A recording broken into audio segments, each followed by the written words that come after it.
O corpo e seus marcadores na concepção da arte brasileira. A intervenção direta nos artistas, no produto artístico e nos consumidores. Eduarda Pereira Tavares. A arte pode representar muitas facetas de um só ser, mostrar sua beleza e perversão. Pode funcionar como um aparelho repressivo ou libertador. Eu consigo respirar por meio da arte e com o uso de seus óculos consigo enxergar muito além de minha própria cultura. A antropologia nasce como uma ciência voltada à cultura do homem. A princípio, é utilizada como forma de abusar dos povos distantes e transmitir seus corpos, enquanto grupos homogêneos, atrasados e primitivos. Na sua segunda fase, busca tomar para si a cultura do dito bárbaro, incorporar na nata da civilização o exótico. Por fim, em seu terceiro ato, é invadida e silenciada pelo selvagem. Os velhos homens brancos e ricos já não tinham mais voz. Foram calados pelos descendentes daqueles que lhes tinham massacrado e viram crescer o verdadeiro movimento revolucionário, que, para além de dar voz às dores do corpo, é o próprio portador desse corpo, com as suas queixas e sonhos, sem mais intermediários. Nosso texto tem como objetivo demonstrar a forma pela qual os corpos e seus marcadores sociais interferem diretamente no produto artístico. Sendo assim, por meio de visões antropológicas sobre o corpo, queremos questionar como é possível a concepção de uma arte divinamente brasileira em concordância com o contexto colonial e a forma pela qual se desenvolveu a construção identitária brasileira. Para isso, antes mesmo que me fizesse antropóloga, exerci na calada do tempo o trabalho de campo e presenciei no canto da sala todo o desenrolar da história. Meus olhos atentos viram nascer o movimento antropofágico e a promessa de uma nova cultura, uma cultura divinamente brasileira, com a Semana de Arte Moderna de 1922. Era curioso como algo tão inovador se fazia carregado pelos mesmos rostos. Sim, mentes brilhantes com ideias necessárias, mas com inspirações de quais xícaras? Clamavam serem os coveiros do opressor, mas por si só escondiam os autores de suas inspirações, já que era tudo nosso. Respirei fundo, e ao abrir os meus olhos estava eu no centenário de, querendo ou não, um dos maiores movimentos artísticos do país. O que me causava curiosidade é que os corpos já não eram mais os mesmos, não só na produção, mas no conteúdo e no consumo do produto artístico. Para que seja possível entendermos como os marcadores sociais delimitam o conteúdo da arte, a forma pela qual ela é produzida e como será consumida, devemos retornar ao período referente ao Brasil colonial e às políticas desenvolvidas ao longo dele. A história de todas as colônias nasce a partir de uma borracha. O colônio usa desse instrumento para esconder a história daquele lugar. Só assim seria possível escrever mesmo sobre as páginas borradas de sangue. Posto isso, o ser colonial passa a ditar para seu escrivão o que viria a ser não só aquele lugar, como também sua história. Assim, a Declaração de Independência implica na necessidade da construção de uma identidade nacional, baseada na construção da história e do que poderia vir a ser o Brasil. Desse modo, Dom Pedro II encomendou para o Instituto Histórico e Geográfico Brasileiro, IHGB, a criação de um concurso que visasse isso. O vencedor do concurso foi o pesquisador e antropólogo Carl Friedrich Philipp von Martius, com o texto Como se deve escrever a história do Brasil. O artigo Carl Friedrich Philipp von Martius, com as ideias de um alemão, influenciaram as construções historiográficas identitárias brasileiras, de Natália Nicásio, expõe que o alemão seguia a tradição europeia de pensar a história de maneira liberal, nos moldes iluministas, o que veio a se chocar no Brasil com a escravidão. Assim, Natália cita o professor Bernardo Recupero, que concede a título de merecimento a Martius como avô da democracia racial. Assim, Martius contribui não só para a representação da terra, mas da dita história que se passou e das futuras possibilidades existentes. Dessa maneira, a criação do que veio a ser a identidade nacional passa por uma disputa velada pela hegemonia. Disputa essa que nunca se constituiu de forma igualitária. Os instrumentos de violência do Estado impuseram a ideologia da elite e criaram um outro. Este, que desde o princípio foi composto por um corpo não branco ou europeu. Assim, o estudo da cultura como manobra de compreensão do corpo e suas produções culturais vem a ser usado pelo Estado como arma de dominação. Então, não podemos deixar de citar o papel da antropologia, dado que o olhar antropológico tende a ser sobre o outro. Logo, a construção da história e da identidade da nação brasileira foi feita pelo ser colonial de forma a exaltar uma apaziguação racial. Esta responsável, com auxílio de outros instrumentos, pelo apagamento do histórico genocida colonial, que massacrou não só corpos, mas identidades culturais de maneira brutal, se apossando de elementos que lhe interessava e descartando outros. Em menos de 100 anos, as trombetas do progresso voltaram a ressoar, porém dessa vez no ar da cidade do capital, um lugar não ideal, concebido e idealizado pelo ser colonial. A Semana de Arte Moderna de 1922 nasce de forma a celebrar o centenário da independência, de maneira contrária à apresentada. Desejava criar uma arte nacional que difundisse aspectos culturais de diversos povos e construísse um novo movimento que nascia com a ascensão da nova metrópole, renegando os moldes europeus seguidos até ali.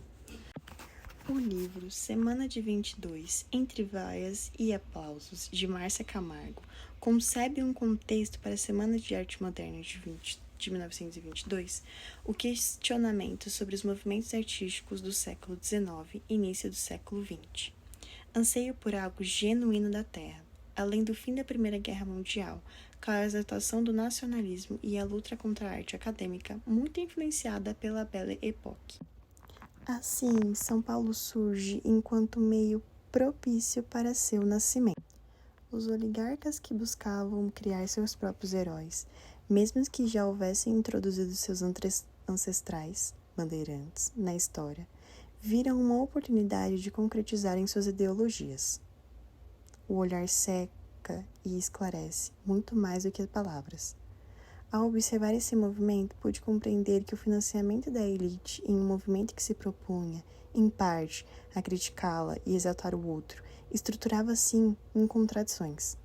Assim, a compreensão do território paulista e sua ligação com o homem se faz mister para a visualização da completude do movimento. O centro de São Paulo compusera-se de ruas asfaltadas, movimentos que copiavam a arquitetura europeia, tendo como maior exemplo o Teatro Municipal, palco do modernismo. Já a periferia, com seus cortiços e esgotos a céu aberto, concentravam o que não era concebido como elegante artístico. A cidade construída com sangue indígena, africano e imigrante se fizera operária. Nos seus centros, a elite buscava construir sua própria identidade, sem interferência do que se passava no entorno. Fanon concebe em Os Condenados da Terra que a luta revolucionária deveria ser anticolonialista, anticapitalista e antirracista. Acreditamos que, para a arte ser inovadora e monumental, também deveria ser assim. Entretanto, a elite intelectual não abriria a mão. O ser observado poderia ser até retratado, mas nunca protagonizado em sua própria pele. Sob esse viés, o grito de Oswald, só me interessa o que não é meu, lei do homem, lei do antropófago, por mais que bem intencionado, não poderia ser de fato concretizado. Os marcadores sociais de seu corpo faziam visíveis e possibilitavam, mesmo que meio às críticas, que ele pudessem comer e regozijar do produto brasileiro. Sendo assim, a forma de propagar a cultura dessas populações só poderia se concretizar, assim como na circulação do capital, por meio de seu consumo. Esse consumo não poderia ocorrer como simples forma de satisfazer o ego, mas como forma de incorporar ao próprio corpo a cultura de outros povos, construindo assim a identidade cultural brasileira. O artigo Apropriação Cultural Antropofágica e as Máscaras Brancas do Racismo Indigesto, de Charles Nunes Bahia, correlaciona o livro Pele Negra Máscaras Brancas, de Frantz Fanon, com o ritual antropofágico proposto por Oswaldo de Andrade no Manifesto Antropofágico. Bahia expõe que o intuito de Oswald é pelo ato de deglutir, apropriar-se do que não é nosso, criar uma cultura encharcada de brasilidade. Bahia, 2018, página 41. Entretanto, as máscaras brancas, colocadas em peles negras, impediram um devorador da cultura africana. Bahia, 2018, página 45. Ou seja, o que Bahia propõe e o que estamos ao longo desse texto tentando demonstrar é que o processo antropofágico não pode se concretizar sem passar por um processo de descolonização, devido ao contexto estrutural ao qual a sociedade brasileira se assenta. Para que possamos entender o ser antropófago ou a prática da antropofagia, devemos voltar à etimologia da palavra. Antropologia nasce da junção da palavra grega antropo, que significa homem, e fagia, comer. Ou seja, o ato de comer a carne do homem. Não com a intenção de saciar a fome, mas enquanto ritual. O site Antropofagias, concebido pelo professor Rico Machado, da Universidade Federal do Oeste da Bahia, UFOB, nos proporciona em um de seus textos um parecer geral sobre o movimento antropofágico e o ritual em torno dele. Aqui, nos basta compreender que, segundo Machado, antropofagia nunca se tratou do canibalismo por fome, tampouco de qualquer metáfora em relação a engolir e regurgitar, mas sim de uma sofisticada dimensão dialógica e ritualística. Posto isto, quando Oswaldo de Andrade clama a lei do antropófago e diz que só a antropofagia nos une, sua intenção é pensar um movimento que não se resuma à arte, mas sim que interligue com todos os campos sociais, políticos e econômicos de forma a manter constante a mudança com a interação com outras culturas e sociedades, sempre se retroalimentar, manter contato, consumir, digerir e ressignificar o conteúdo. O consumo da carne carrega consigo muito mais do que o exposto. Assim, se faz necessário repensar o corpo e sua ligação com a arte. Quem produziu foi representado nela e a consumiu. Em suma, a composição dos artistas da Semana de Arte Moderna de 1922 eram de homens, brancos, de origem abastada, com exceção de Anita Malfatti, a única mulher e pessoa com deficiência, e Mário de Andrade, um homem negro e de origem humilde. Além disso, o fazer artístico, como já explicitado anteriormente, buscava representar o outro em uma cultura que não europeia. O financiamento e o público das exposições eram compostos pela elite paulista. Veja bem, nossa intenção não é desmerecer o movimento, muito menos atribuir o que muitos entendem por pautas identitárias. Nosso intuito é explicitar que os corpos carregam suas próprias marcas, e isso influencia a forma pela qual ele será lido nos ambientes que adentrar, além das interações e oportunidades que terá. Sendo assim, construir uma arte brasileira era necessário, mas isso se deu por um corpo branco, o qual o meio social vê como invisível e concede permissão para anexar e usufruir do que for. Ademais, se esse foi um movimento de maior relevância para a construção da identidade da arte nacional, entendemos a influência que ele desempenhou nas outras gerações.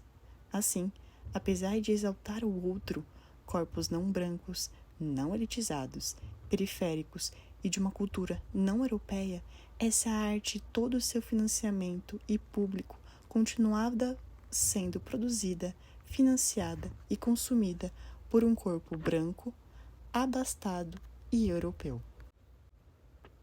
Repensar a arte brasileira hoje é compreender a importância do movimento modernista, mesmo que passível de crítica. Se antes nossas reflexões se delimitaram a um olhar crítico sobre os produtores e o resultado dos artísticos, como representação do outro, agora as podemos iniciar, não necessariamente concluir, como isso se apresenta na atualidade. O mercado da arte clama que o corpo produza sobre suas dores.